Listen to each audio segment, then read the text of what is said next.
Hello, everyone, and welcome back to the Common Sense Crypto channel. As with you always, this is Rich doing another video today on XRP. So I hope you're all having a wonderful day today, wherever you are in this great world. We're gonna talk about XRP. And I gotta start with this from Mac Attack XRP. XRP price run to 700 to $1,000. Here are the timelines. Now, I can't believe they dropped this article on a day where the market is in the red.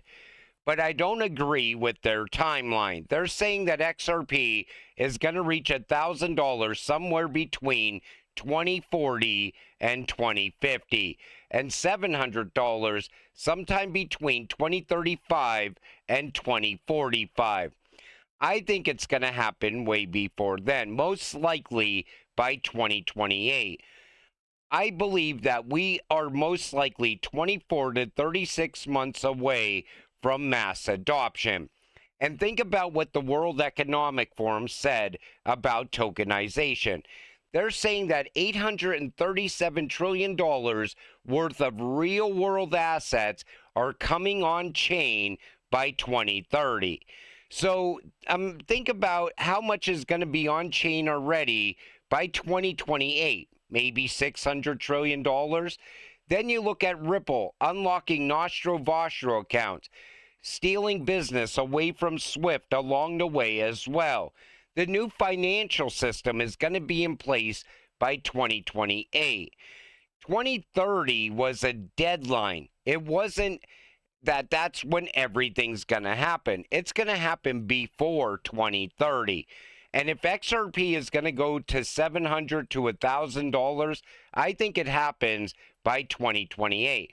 Some people would argue, like Jake Claver, he thinks we're going to $1,000 most likely by the end of this year.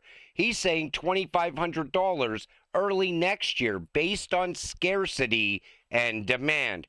And who knows, that could very well happen with these ETFs.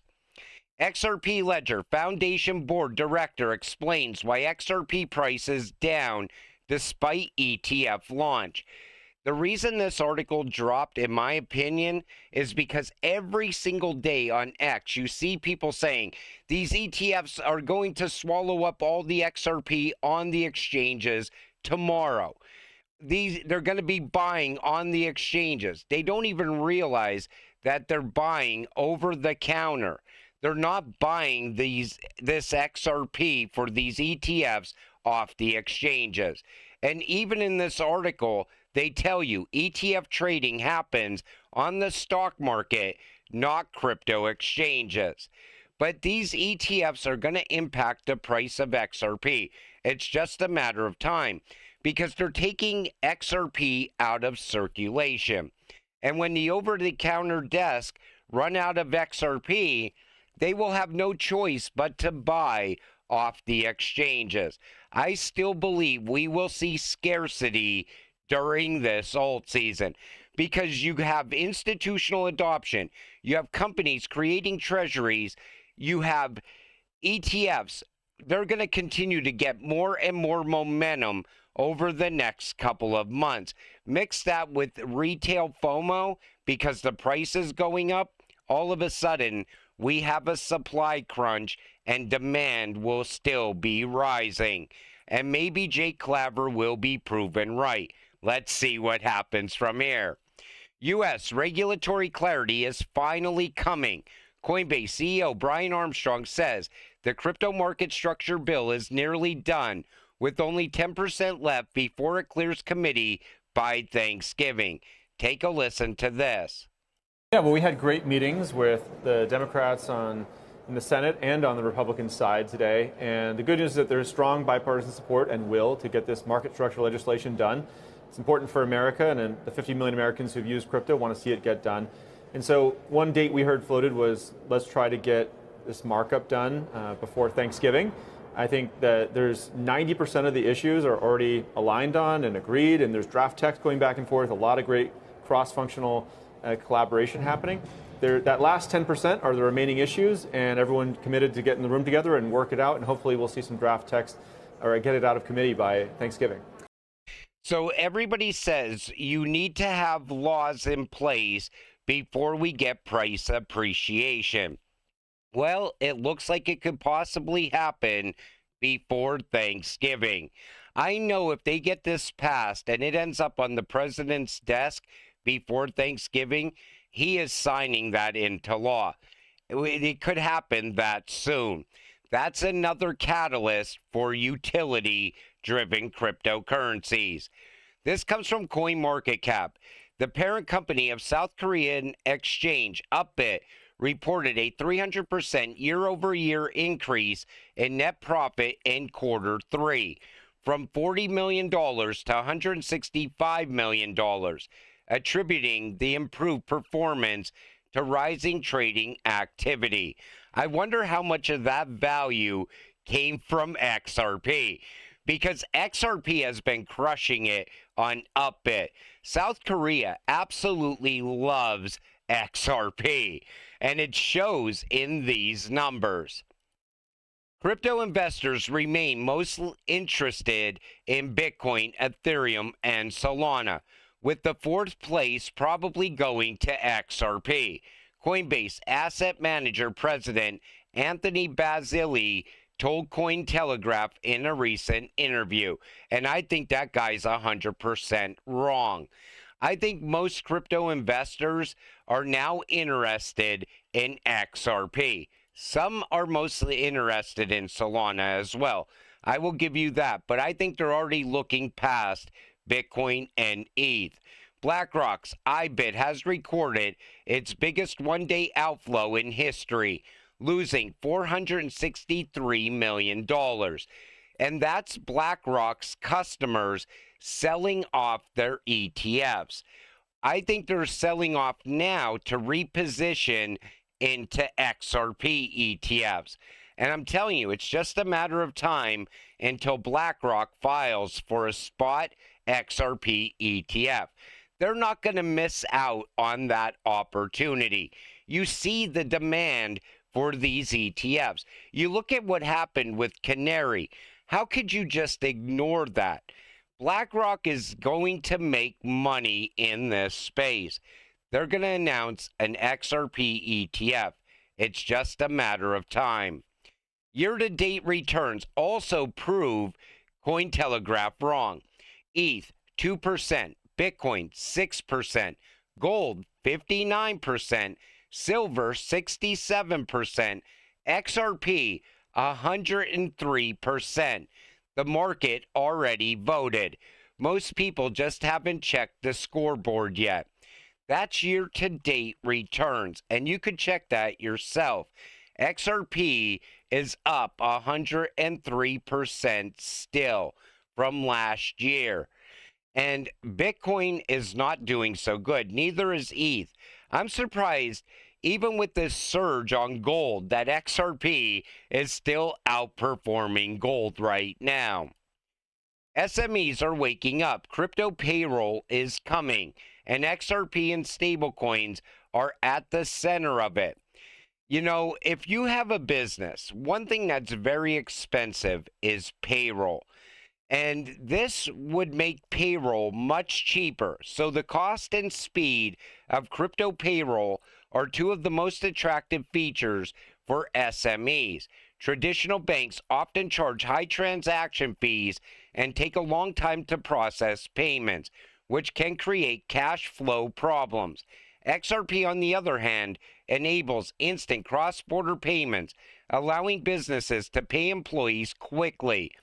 This not only boosts operational efficiency, but also ensures employees get their salaries on time, which can create a happier workforce. Brad Garlinghouse talked about this in the past. He was comparing it to Uber, losing drivers all the time. And even Brad said, if you could pay your drivers every single day, most of those drivers will stay and continue to work for Uber. And he's not wrong. But there's so much friction in payments. That's why people get paid weekly, bi-weekly, or monthly.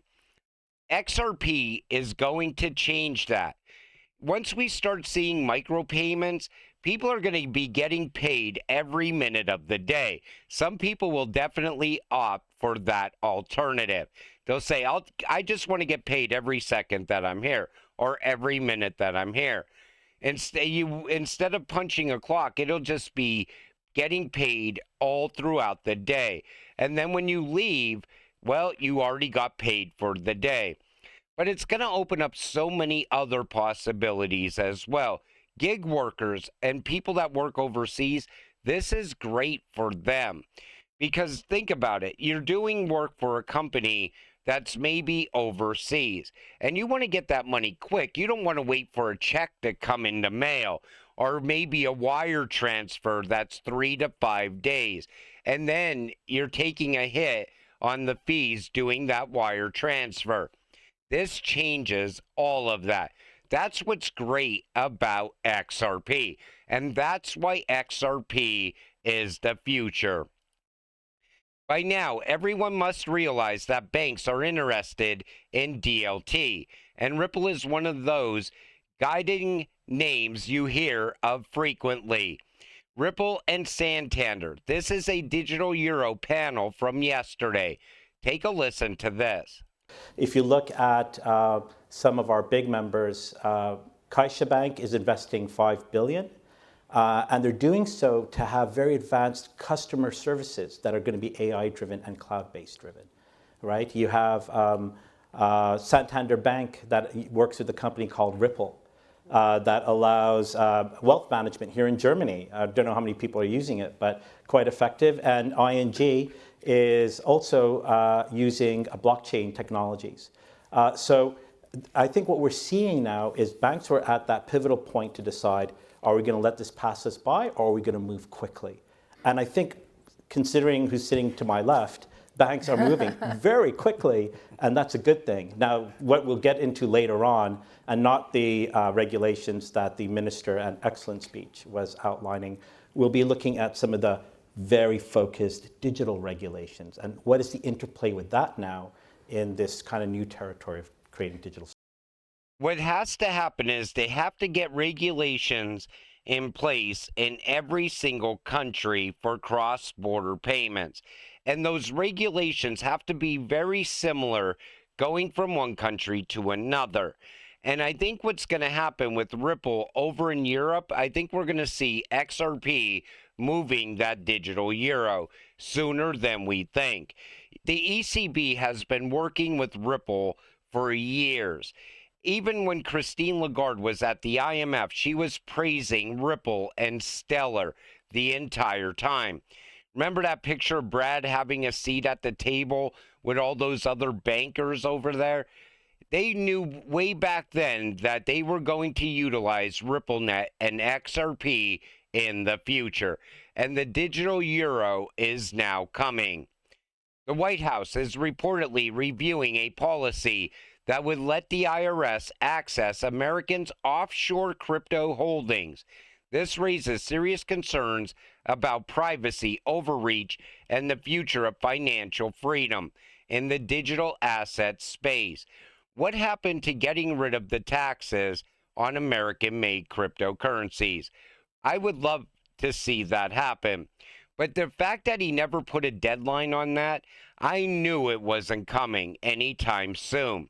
And now the IRS is going to have access to Americans' offshore crypto holdings. You know how many people probably keep their crypto in offshore holdings? A lot of people, I could tell you that. They use exchanges that are based overseas or somewhere else, and they're storing that crypto on those exchanges. But now, because of regulations coming in every single country, you're going to have other exchanges outside the U.S. sending information to the IRS here in the U.S. saying, okay, this guy holds X amount of crypto. If an exchange doesn't do KYC, know your customer, or AML, anti-money laundering, those exchanges are going to be gone very soon. what we're going to be left with is exchanges that are tied in with all of these tax collecting, how could I put it? Tax collecting administrations all around the world, like the IRS. Overseas, you'll have other tax entities that want to tax crypto as well. But you can't hide your crypto anymore. I keep telling people it's not the wild, wild west anymore. Everything is tracked and traced. Everything is being fully transparent as well. There's a record of it on the blockchain. But the exchanges are going to be the ones reporting you to your tax collector in whatever country you live in. But if you are using an exchange that doesn't do KYC or AML and your crypto sitting on that exchange, one day you might wake up, that exchange is gone, and guess what? Your crypto is gone also. Get your crypto off the exchanges, not your keys, not your crypto. I stress that more than anything. You know, soon we are going to watch XRP go into price discovery. I could almost guarantee you right now that Coinbase will be down when that happens. If XRP was to skyrocket right now, say to $10 or $15, maybe not even that high, Coinbase will be down. So whenever somebody says, I'm going to sell the exact top, you will never sell the exact top. That's why it's better to have a game plan when you plan to take profit. You know, if everybody's saying they're going to cash out their bags at $10, maybe you want to sell a little bit of your XRP at $9.50. Because at $10, you're going to have so many people selling, the exchange is going to go down, and they're going to say it's due to technical difficulties or too much congestion. Then when the exchange comes back up, maybe XRP is on a pullback. Now it's sitting at $7, and people will likely sell at that loss just so that they could cash out their crypto. But that's why I don't like exchanges. And you could always connect your wallet directly to the XRP ledger with a quick Google search. It gives you step by step on how to do it. But we are going to make money in this space one way or another, and it is absolutely coming. But until it happens, stay patient, stay positive, and let's get rich together. With that said, I'm going to wrap up this video. I want to thank you all for watching. I appreciate all of you. I'll see you in the next one. Have a great night.